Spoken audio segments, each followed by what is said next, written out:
Halo semua, selamat datang di channelku. Setelah sekian lama menunggu, akhirnya Ultraman Decker tayang juga. Jadi pada video kali ini, admin akan membahas fakta-fakta menarik dari Ultraman Decker episode pertama. Langsung aja kita simak videonya. Latar waktu.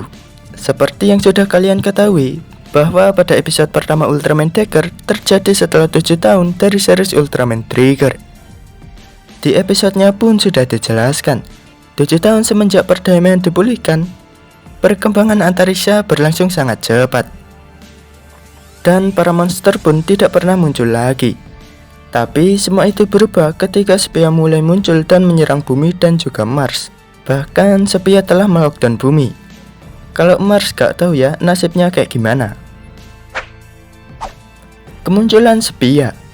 Oke, untuk hal ini ternyata ancaman kaiju tidak hanya muncul di Jepang saja, melainkan King Sepia muncul di berbagai negara juga, seperti di Australia, Amerika Serikat, Perancis, dan juga Mesir. Walaupun gak ditampilin orang-orang pada panik atau segala macam, tapi bagus juga sih kalau ancaman mulai muncul di berbagai negara, nggak harus di Jepang terus. Tapi yang bikin bingung di sini, King Sepia itu ada satu atau ada banyak ya, sampai bisa muncul di berbagai negara gitu.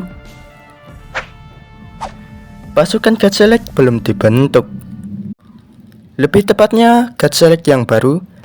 Pada episode kali ini, ternyata mereka masih menjalani masa-masa pelatihan, termasuk Ichika dan juga Ryumon. Tapi untuk Azumi Kanata, pada awalnya dia hanya seorang penjual kerupuk.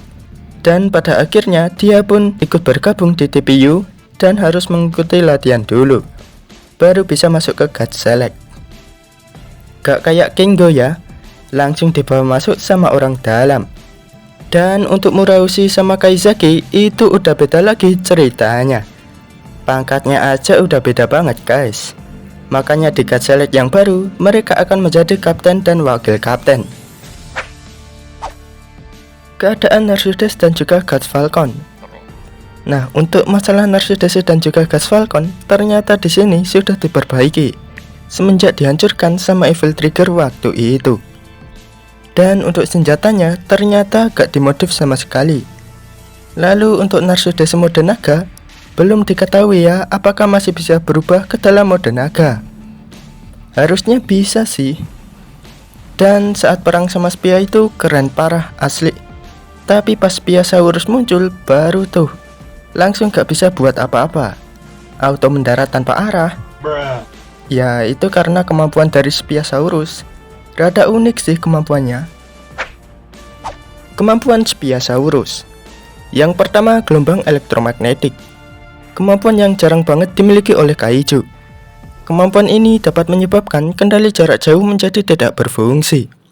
Makanya saat Narsudes dan juga God Falcon terkena serangan ini langsung tidak berfungsi. Dan karena ini juga God Falcon harus dikendalikan secara manual.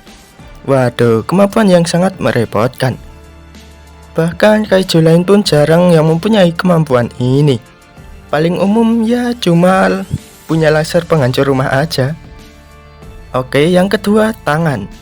Ternyata tangan Spiasaurus tidak hanya besar saja, melainkan juga memiliki beberapa fungsi, seperti sebagai perisai, dan juga digunakan seperti mengumpulkan energi gitu sih.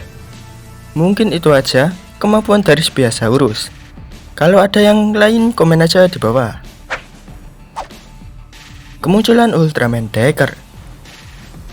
Untuk kemunculannya itu keren banget ya. Apalagi ditambah ada aura warna-warni kayak Ultraman Saga. Untuk fighting skinnya gak usah ditanya lagi ya. Kalian semua pasti tahulah.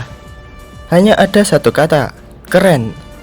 Apalagi pas di luar angkasa, itu berasa kayak perang banget guys. Waduh, ternyata Azumi Kanata barbar juga ya. Padahal color timernya sudah berkedip, malah ngincer King Sepia. Oke, mungkin segini dulu videonya.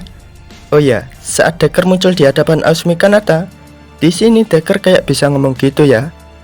Ya walaupun cuma bentaran, tapi bagus juga sih kalau Ultraman Decker bisa ngomong. Dan bagaimana pendapat kalian? Jangan lupa komen di bawah.